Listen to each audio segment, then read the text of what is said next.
Hi there, it's Miles Faulkner again, part two of Manage What Matters.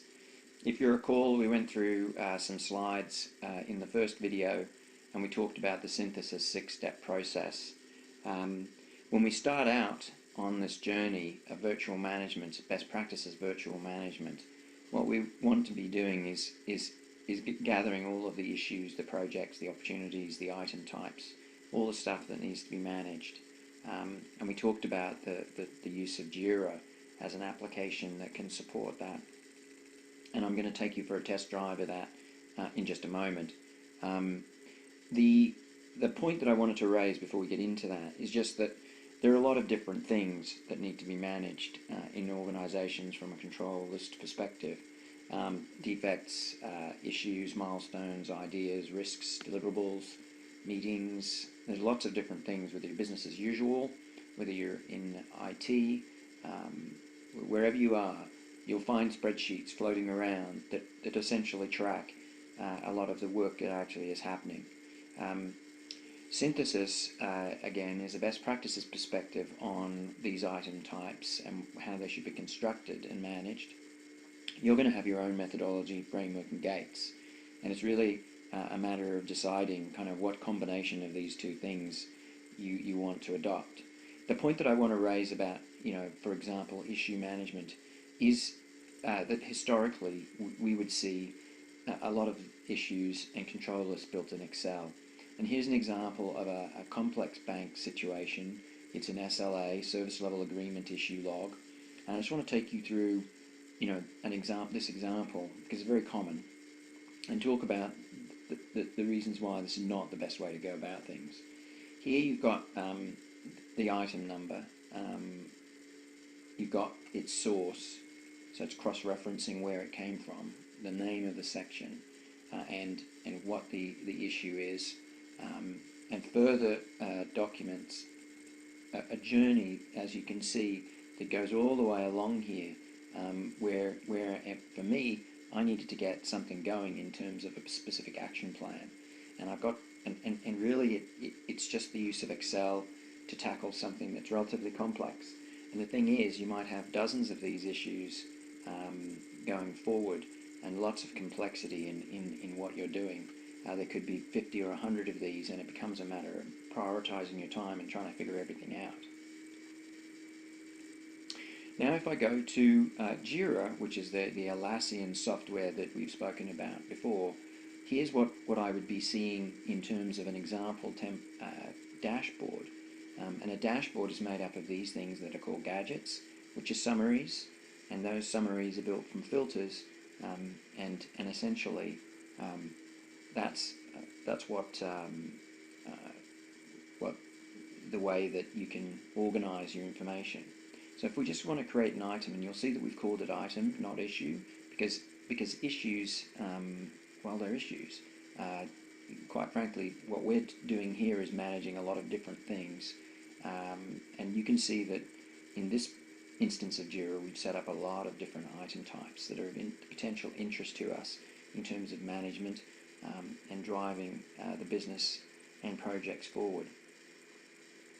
Now, of interest for those JIRA junkies out there is that issue itself, funnily enough, isn't an item type that comes out of the box when you get your JIRA. What I've done here is I've built, with blended perspectives, an issue called issue type, or an item called issue type. And here you can see the different fields that we want to capture about it. It's a number 2 level.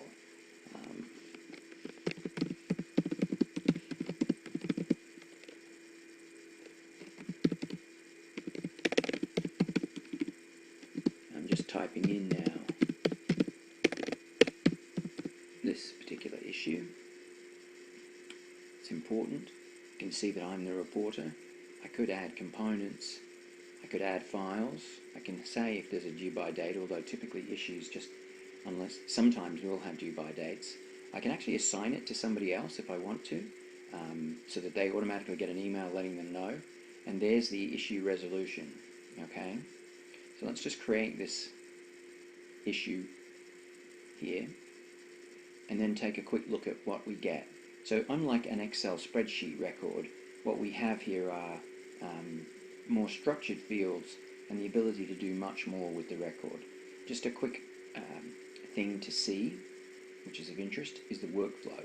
And what we're recommending, just like the synthesis 6-step process, is that an issue goes through a life cycle, an important concept, whereby it's identified, it's elaborated, in other words, there's more information on it, prioritized and managed, and then finally closed. And what I'm wanting to see is that ultimately I've got action plans against issues, and I can scan those issues to make sure that they're being managed.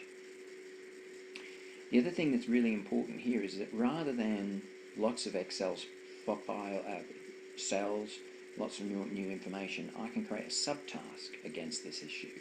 I can say, what is the next action step? We can make this the next action step. And I can actually have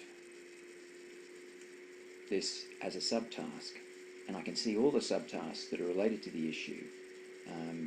And I may now feel like, because I've got a set of actions, I can move this item through the workflow.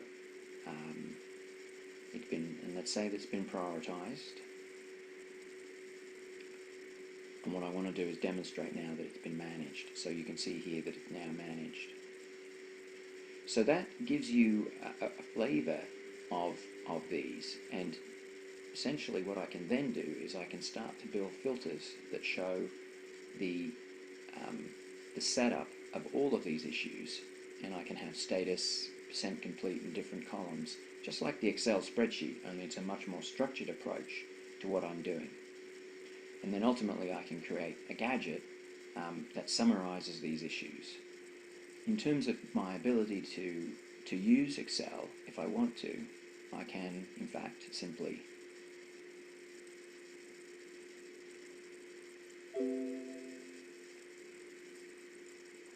export these items to Excel anytime I want to, which is a really cool feature.